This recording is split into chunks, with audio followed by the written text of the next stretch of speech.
One rank one pension revision को लेकर बैठी मीटिंग में आया बड़ा निर्णय। जी हां, सभी पेंशन धारकों के लिए बहुत ही बड़ी अपडेट। हमारे सभी पेंशन धारक समाज के लिए खुश करने वाली न्यूज आ गई है। हमारा जो रिवीजन होना है वन रैंक वन पेंशन का दूसरा रिवीजन, उसको लेकर अब एक मीटिंग बुलाई गई थी जिसमें हमारे सभी भूतपूर्व सैनिक मौजूद थे।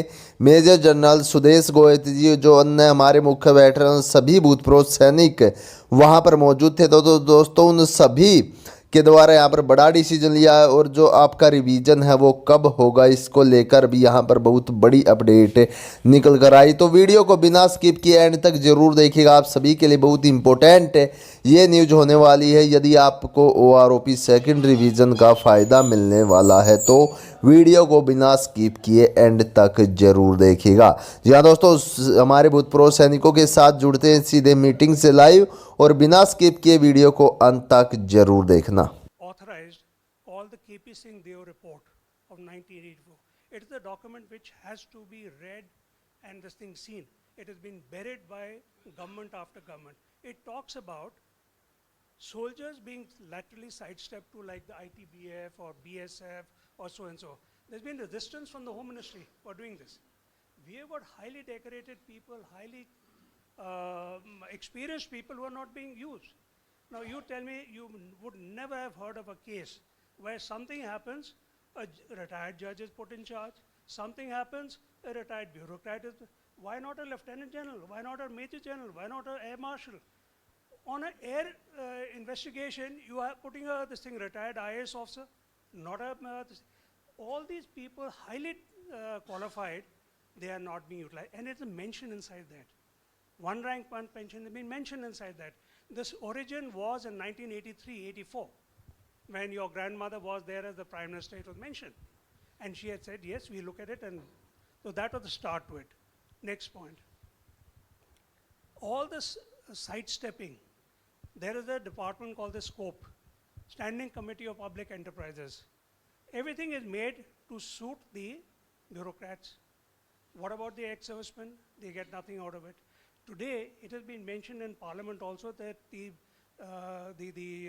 CAPF and the paramilitary forces are almost the same amount as that of the army or the three services. If that be so, then why is the army called every now and then? Kumbh Mela, this Mela, that Mela. Are there other people just meant to earn their pay and go home? There's no accountability for them. So if you're going to take a portion of the government's stake and earn from that, you have to deliver also. Unfortunately, they're not delivering. All these things like, your Ganga Clean program and all, are, whenever the Director General Resettlement, these are their own record. Military Commission, we asked for it. We said, okay, we will have ex-servicemen do the Ganga cleaning. Why are regular soldiers doing it? Regular soldiers are meant to train for a war. They should not be doing all these things. Next, then about the ECHS, the mismanagement of funds not being given. This was an assurance given by then Prime Minister, Mr. Bajpai. He said, gentlemen, this is not a gift to you. This is the obligation of the government of India to give to the ex-soldiers. Today, the government turns and says, we don't have money.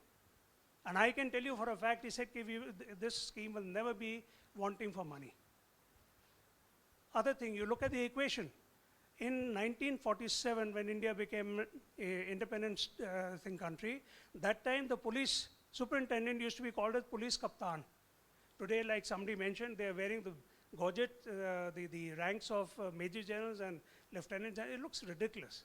I mean, this is a place where people have worked their way through. They're highly, they're motivated a lot. So we need to look at all these things.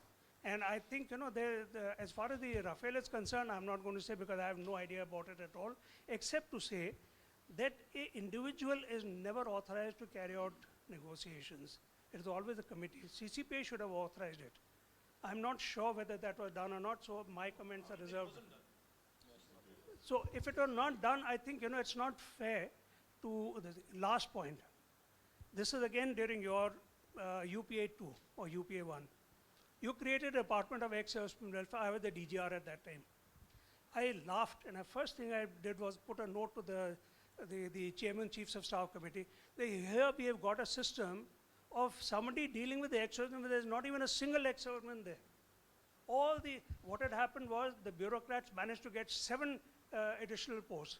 Secretary, additional secretary, joint secretary, so-and-so, so-and-so, so-and-so. You ask anybody over here, and they do nothing for us. Are they meant to be just a system controlling us? Why is there no senior officer? I don't mind, even a major can go there. If anybody is a senior enough person, has got experience, he should be put. Why? Can you imagine the first one that came, asked me, "Okay, Major, tell me one thing, how do we make lijjat papad?" I said, "Look, madam, these are ex-servicemen. We don't do lijjat papad over here. You please talk about some substantive scheme for this." I'm telling you, it is ridiculous, laughable. It is laughable, but this is what is happening. If these people are going to, they've never been in a military job. The person was in a different ministry earlier, today comes to the defense ministry, hasn't got a clue. I think you need to, we don't mind the Department of Ex-Servicemen being there. It was created as a very good initiative, but it has to be logically completed. It has to be fulfilled in the correct spirit that it was. Thank you. Thank you, Jansan. I have a request to make. There are many senior colleagues who want to say something, but there is paucity of time because Congress President had another meeting at 1:30, which we had deferred to 1:45 to 2 now. And you may all like to go outside, and there are media waiting to know about the interaction on Rafale, on one rank, one pension, on other demands. There are 2 memorandums that have been prepared by Rao Sahab and Colonel Rohit Chaudhary ji. I would request them to give that so that Congress President can then examine it in greater detail. And we'll carry on this conversation at another time, I assure you. And then all these demands, they need to be basically a defense manifesto, and these should form part of the manifesto so that, we harp on 2019 elections. कल Rohit Chaudhary general साहब, major general Sandhu साहब ने ये मांग रखी है कि कांग्रेस के घोषणा पत्र में ये सब बातें शामिल हों, और हम एक दिन चिदम्बरम साहब जो मैनिफेस्टो कमेटी को हेड करते हैं, वो आपके साथ इंटरेक्शन करेंगे पूरी मैनिफेस्टो कमेटी बैठकर, ताकि 1 रैंक 1 पेंशन भी, ECHS भी, और ये सब मांगे उसमें शामिल की जाएं. वी अश्योर यू जनरल साहब. Yes, I'll fix.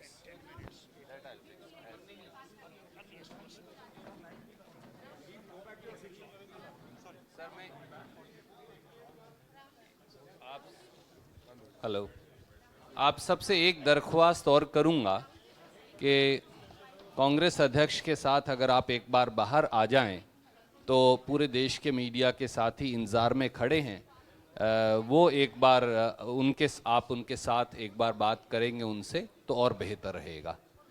Uncle, no, we'll go outside from this way. General Sandhu साहब, जल सतबीर सिंह जी, सर आप सब एक बार अगर वहाँ चलेंगे गहलोत साहब के साथ. सर अगर आप सबको लेकर चलेंगे, मैं कांग्रेस अध्यक्ष जी को लेकर आता हूँ, वहाँ एक मीडिया बाइट होगी, तो सभी वरिष्ठ जो अधिकारी हैं सेना, तीनों सेनाओं से अगर आप उन्हें ले चलें. भाई साहब बाहर, सर वो पोडियम लगा हुआ है, सर आपके साथ चल पड़ें सब. मैं General Saab, you must go there, and of course we will discuss separately. I'll fix up a time, sir. Rao Saab, they are all waiting for you. अगर आप